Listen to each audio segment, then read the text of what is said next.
It was my last semester in college here at Georgetown. Somebody said, what did you do at the end of your college career? Well, Martin Luther King got killed on April the 4th. Just a few days before that, President Johnson said he wouldn't run again. The country was so divided over Vietnam, and everybody feared the whole thrust of the civil rights movement could be lost. As John Lewis proved again, the best remarks given after Dr. King was killed, I believe, were embodied in Robert Kennedy's finest speech in Indianapolis. We rocked along through 2 months of turmoil, and then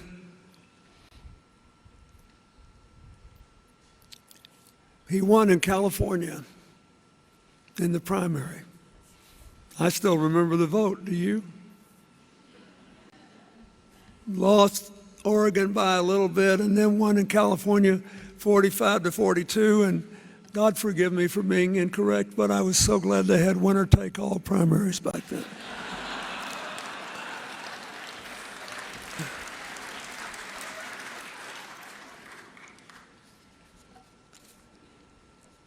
Why am I saying this when we're all being so lofty?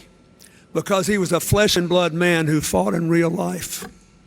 Because in this time when we seem to think our clan and tribe are more important than anything else and require us to be divided from one another, he came, as you see here, from quite a clan.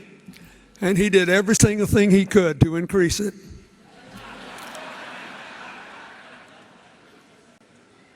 And as you have heard, the Kennedy clan was clearly an Irish tribe.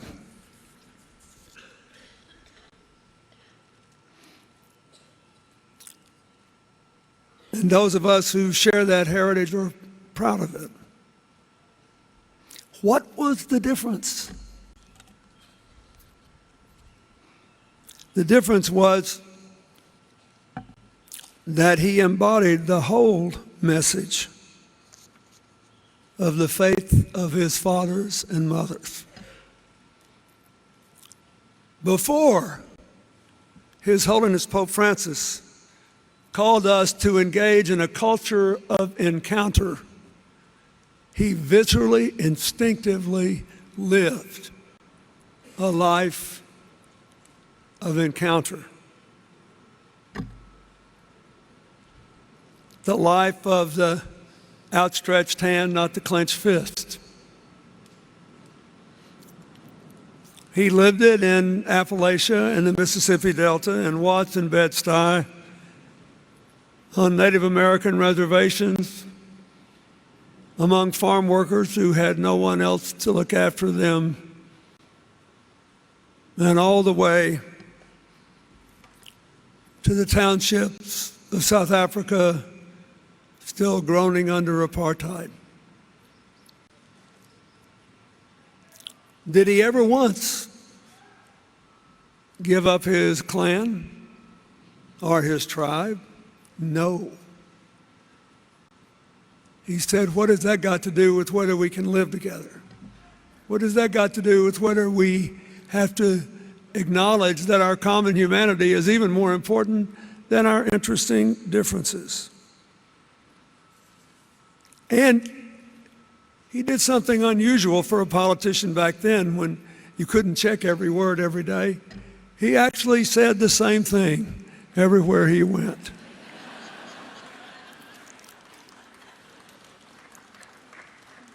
He would go into a working class neighborhood and tell them exactly the same thing he would say in a poor neighborhood of African Americans. He would stand in a synagogue and say the same thing he would say at a Knights of Columbus meeting.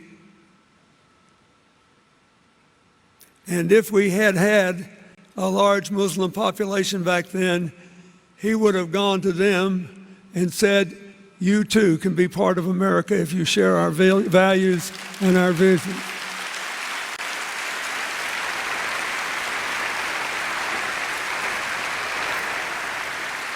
The Native Americans, literally the National Congress of American Indians, 90 tribes, for his work with them, gave him a tribal name, Braveheart. His brave heart took him to California to be with Cesar Chavez, to make a 200-mile trip across Appalachia, to see the shacks where parents struggle to feed their children, to visit the Pine Ridge Reservation in South Dakota, in the middle of the Indiana primary race, to enrage the apartheid government in South Africa by plunging into the crowds in Soweto and shaking hands. He encountered people and challenged all of us to do the same. His message really, no matter how dressed up in the finest poetry, never changed. We can do better. And because we can, we must. He gave it over and over and over. And while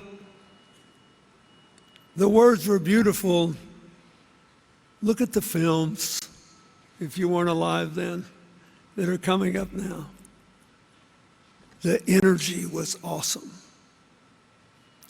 And the intensity of conviction burned away like a blowtorch. All those layers of complacency and comfort. Show up, stand up, we can do better. And he didn't let anybody off the hook. He said, yeah, I want to help you, but you got to work hard. And all you comfortable middle-class people, you don't have a lot of money to give away. You need to do something to serve your community and work your community.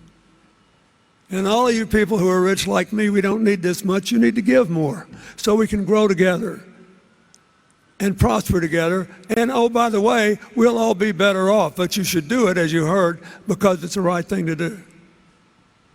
There's something for everybody to do.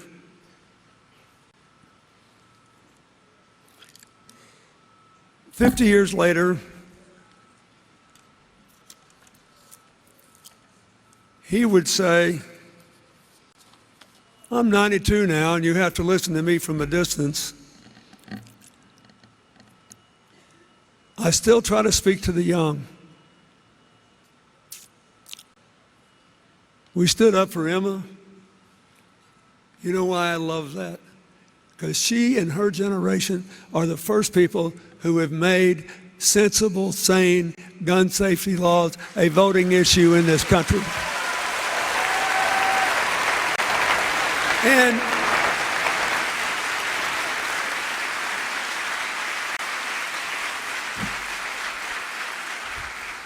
I was president, we passed the assault weapons ban and the ammunition limit, and we did all that. Wait. We did it all, but we couldn't make it a voting issue, and we got our brains beat out. When she and her colleagues said, we do not deserve to die in school. Schools need not be a killing ground. Bobby Kennedy would say, hey, nobody's trying to take away your right to hunt, to sports shoot, to defend your family. But we should take away the option to commit mass murder with killing machines without an adequate background check, for sure. That's what she did. That's the kind of thing he did viscerally. I never saw anything like it. At our 50th reunion, I was trying to determine what to say. And I kept thinking about Bobby Kennedy because when he died early on the morning of June the 6th, one of my roommates was volunteering in his office. Tommy Kaplan's here with me today, and we stayed up to watch him win. And then he's on my bed beating on me. They shot him, they shot him. And all I could think about was that in his campaign, Robert Kennedy said, "'Tis not too late to seek a newer world." He loved Tennyson's Ulysses. And it was perfect. It was like, hey, I'm a 42-year-old cool guy, and young people can relate to me, and we're going to do great things. We can make America again. Again. But for all of you who were there then, you get to join the young people today. Because go back and read Ulysses. It is a poem of an old man saying, you can't quit. And there is still something good you can do. Your age is a state of mind. Your commitment must never waver. And we have got to stop hating each other. It's bad for us. And that includes, and by the way, that includes the members of our clans and our tribes. The outstretched hand beats the clenched fist. So I ask you, as he would, if he were 92 standing here, thank you very much for showing up and saying all the nice things and reciting my words. But it all amounted to me saying we can do better. And because we can, we must. So let us resolve to do better. In Ulysses, when he said it was not too late to seek a newer world,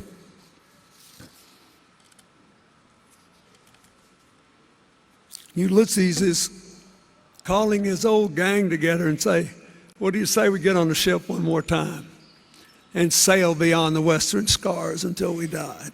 Just one more time, we can still do it. Some work of noble note may yet be done. Though we are not now that strength which in old days moved earth and heaven, that which we are, made weak by time and fate, but strong in will. Here's Robert Kennedy in a line: to strive, to seek, to find, and not to yield. We thank him after 50 years because we can still feel the energy in the parades reaching across the convertible tops, in the shacks of Appalachia, in the depths of Watts, and yes, all the way to Soweto. We can do it all over again. But we have to do it the way he did, speaking to everybody, saying the same thing to everybody, with a heart full of love and an outstretched hand. His legacy has brought us here and will see us on. God bless you.